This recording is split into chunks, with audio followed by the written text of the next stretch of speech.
Thank you for tuning in. Our next presenter is Cameron Groom, CEO of Microbix. Mr. Groom, you may begin. Thank you very much. Appreciate everyone taking the time to listen to our presentation today. Microbix is a company very much specialized in the field of infectious diseases. We are a public company listed on the Toronto Stock Exchange as well as on the OTCQB system. As we are a public company, I just call your attention briefly to our forward-looking statements or safe harbor provision associated with my remarks today, as well as our PowerPoint presentation. Speaking briefly, our company is very involved in the field of infectious diseases, in which we are greatly specialized, and we support broadly the global diagnostics industry in three revenue-generating categories. One is in supplying ingredients for the manufacture of immunoassays, and this is providing the antigen, the critical biology at the heart of such tests. And that provides a very good base of revenues for us, about $1 billion a month sales, and had been growing quite handily prior to COVID. Has slowed down a little bit as more broad testing outside of the respiratory disease category has slowed during the pandemic. Where we have tremendous acceleration of our sales are in two other categories. The quality assessment products, or CAPs as we shorthand them, that are the controls that help ensure the accuracy of different medical tests, and those for COVID and more broadly. And a third category that we are now launching, which is in the production of viral transport medium. This is the vials that feed the nasopharyngeal swabs that have sampled patients, collected patient samples, snapped off, and put in a vial of liquid to be preserved until they can be tested in the laboratory. And we are very rapidly moving to become the backbone supplier of viral transport medium for the province of Ontario and more broadly in Canada. So between those, we're very much primed for continuing growth in product sales, an increased pace of product development as we've been transitioning our company from being a provider, a relatively anonymous provider of test ingredients to the global industry into a much more visible creator, manufacturer, and marketer of innovative, proprietary, and branded medical devices that are licensed or registered with FDA, EMEA, Health Canada, Australia's TGA, and so forth. So these are the matters that we see driving the appreciation of our the expansion of our operations, our financial returns, and our share price appreciation. Just moving to our fourth slide, I won't dwell on this, but we have what I would consider a very capable and deep bench of management expertise. I am CEO of the company, and I come from a 30-year background in capital markets in life sciences, the top-ranked equity analyst, investment banker with leading the practice at large firms, and then pivoted into operations about 15 years ago.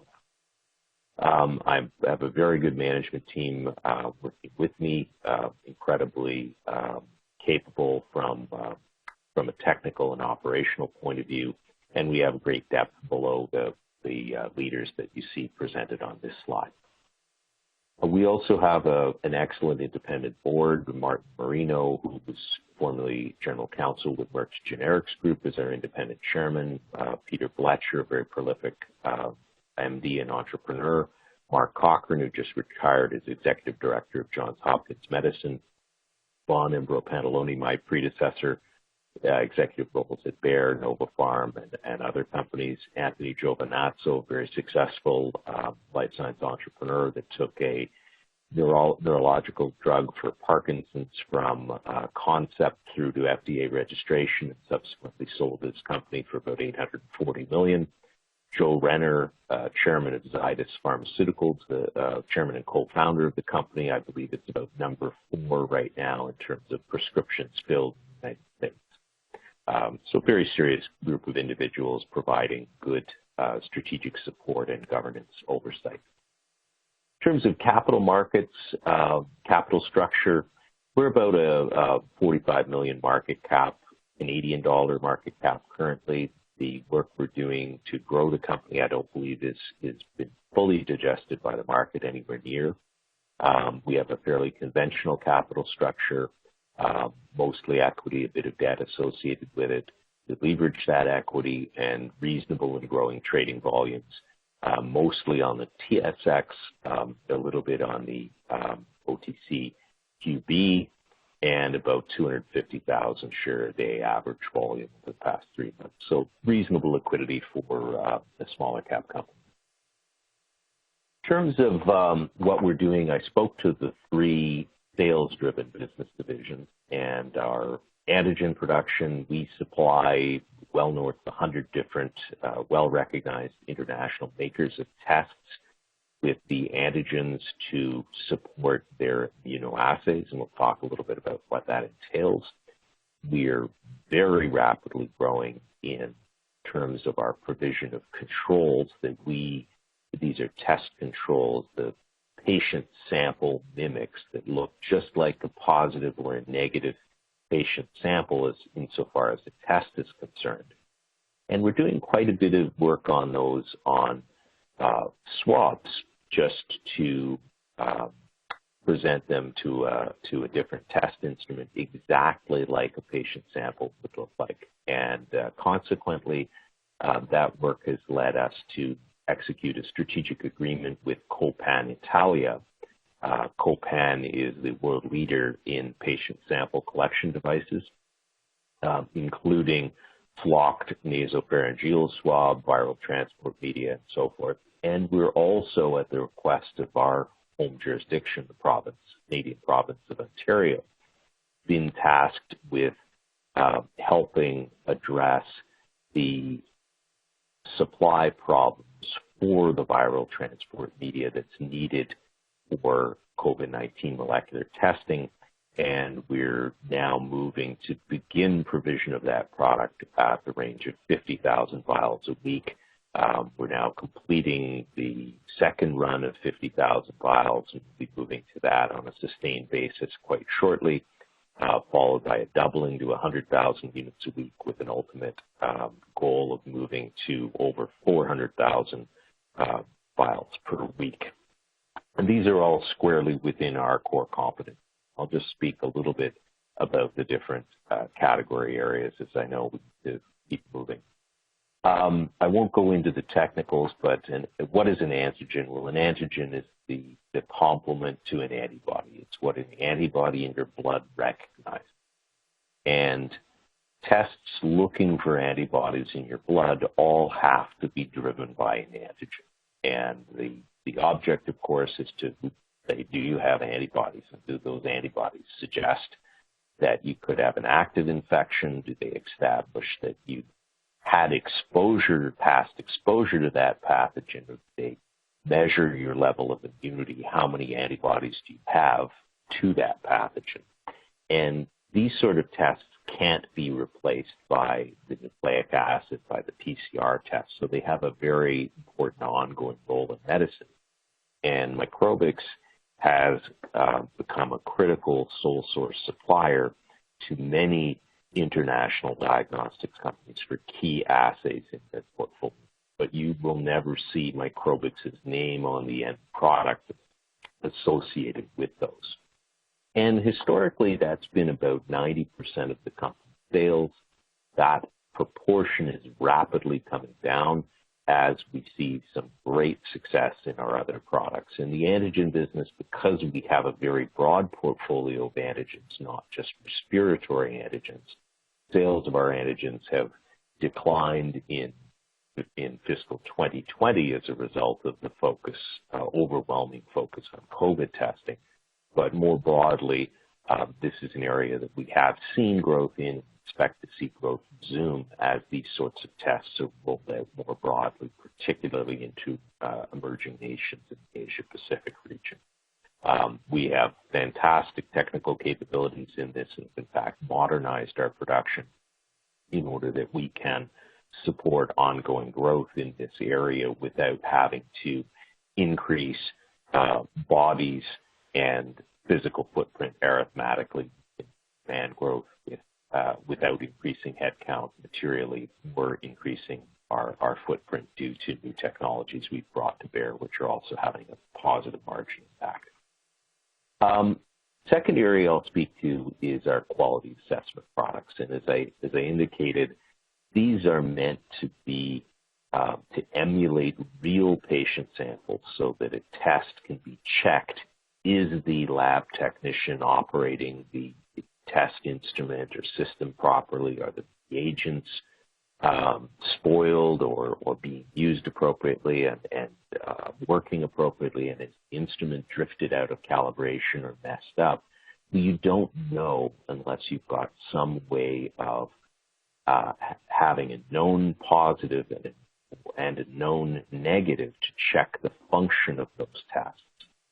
And making such products that looks just like a real patient sample, yet is non-infectious and stable over time, consistently produced, requires tremendous expertise and production discipline that we have from our Antigen business.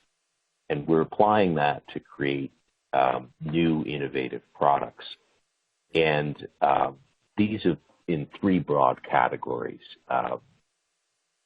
First, we started to produce these for the proficiency testing PT organizations that provide the accreditation to laboratories such that they can perform these tests and be paid for them, particularly by government. And that had become about $1 million a year business for the company in that niche of limited pool of lab accreditation organizations. And more recently, we broadened that out on a branded basis to directly support diagnostic manufacturers, in some cases for inclusion with their test kit consumables, in other cases to validate new instrument installations before they go into clinical use. And that is usually branded Microbix product providing that support. And the third category, selling these products directly to the clinical laboratories to bookend their runs of patient samples so that a known positive and known negative can start the work at the beginning of the day and finish the work at the end of the day, and all of the tests in the middle can be viewed with greater confidence that there are no false negatives and no false positives if the bookends come up correctly. So this is becoming a very large area of growth for us. And we've been doing work in fields other than COVID, of course, which didn't exist prior, but we moved very quickly to create industry-leading products to support COVID testing as the pandemic emerged. And we just saw the beginnings of our growth into the second and third categories, the proceed products to the instrument manufacturers and the red controls registered or licensed medical device products to support the clinical laboratories in our fiscal 2020, which is the September 30 fiscal year. But we're now seeing a very dramatic growth in these products for a variety of reasons. And just speaking to some of our technical capabilities, we have created industry-leading controls for COVID molecular or RT, reverse transcriptase PCR testing, the PCR testing for COVID, and we've created industry-leading products, of course, for antigen-based testing for COVID as well.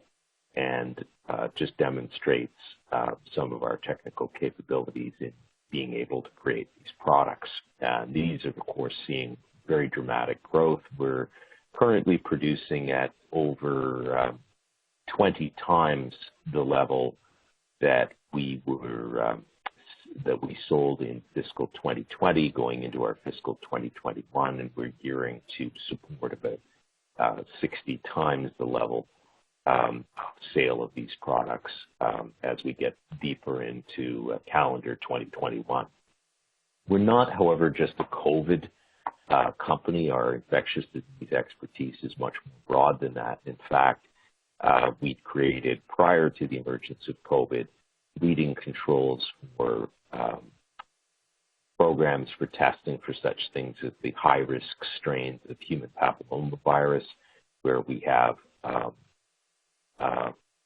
caps or controls products that emulate samples of high-risk human papillomavirus strains, and we've registered with FDA and ENA controls for types 16, 18, and 45 of HPV on our gearing up to do other high-risk strains amongst the dozen or so high-risk strains of HPV, high-risk types of HPV across the more than 100 types of the virus that circulate in the human population.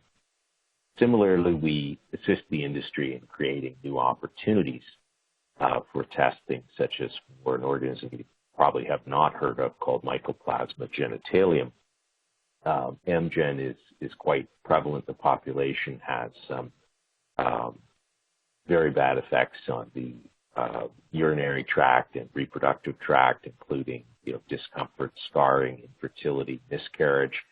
But this is not widely tested for because of an unavailability of adequate control materials and adequate quantities of control materials. So without the control materials, there can't be proficiency testing. Without proficiency testing in QMS, there can't be accreditation and reimbursement. Therefore, people don't test. And as a result of our work, this creates whole new opportunities for the diagnostics industry, companies far larger than ourselves, of course, but we will benefit strongly by providing all three categories of these control materials for things like HPV and MGen, as well as COVID. So great opportunities, and where we see ourselves gearing up is to provide a new quality assessment product that is innovative, branded, proprietary every few months to CE mark those products and register them with FDA. Next, third leg of opportunity, viral transport media.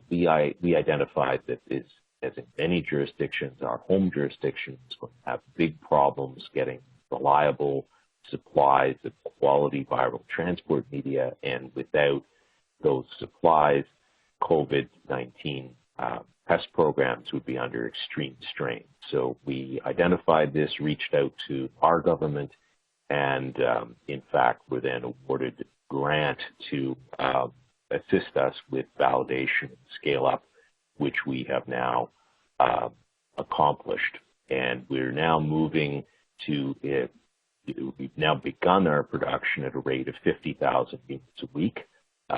Average pricing for VTM normal times is in the range of $4 to $6 per vial, and we will be moving as we gain comfort with the robustness of our supply chain. We will double that to 50 to 100,000 units per week, and ultimately to over 400,000 units per week. And I trust everyone can do the math on what that revenue impact looks like. I want to leave adequate time for questions. I'll just speak a little bit. You can glimpse into one of our laboratories. This is our bioreactor suite, where we're working with state-of-the-art technology for viral antigen production, and enables us to replace literal rooms of culture material with unitized, scalable bioreactors, and just gives you an idea of the sorts of capabilities that we have here. And, you know, what are we doing? We're not a field of dreams type company. We're very much about sales, margins, earnings, cash flow, and that's what we are driving towards. 2020 has been a challenging year for our antigen business. At the same time, it has been a transformative year for our company and what we're generating in terms of our caps production and our viral transport media opportunity that we've realized. So, you know, where are we going with things more broadly? We'll be continuing to target sales growth in our antigen business, but principally driven by emerging markets. We are registering and launching multiple new products in our caps field. We're now up to 10 licensed or registered medical devices in the caps field, and we'll likely double that over the course of the next year. We're delivering as a key supplier of viral transport media for Ontario, and as our supplies scale, we'll look more broadly across Canada for that opportunity, which effectively starts at an additional $1 million a month. And what we're looking at is strong growth in sales, driving net earnings from that. So where I would see us is probably doubling our sales this year from the 10 and change we did in fiscal 2020 to over 20 million in fiscal 21, and likely double it again in fiscal 2022 or more. So takeaway messages, and we'll jump over to questions momentarily. We very much have a real business with meaningful sales of multiple products to a broad range of international leading diagnostics companies for the most part. We have big opportunities in our antigens, in our caps, in our viral transport media. We have a responsible management team and board governance in place, and very much an investable company. And anybody that wants to go on our website as well, we likewise have a partnering opportunity, which is a little bit beyond our reach to fund, but an excellent opportunity to revalidate a manufacturing for an FDA-registered biological that we own the BLA for, but will require partnering, as it's a little too large an opportunity for us to go after ourselves. So with that, I'll jump over to questions and be delighted to address. I have 3 questions showing up thus far. The first of those is, what are the 1 to 2 things investors should look for in 2021?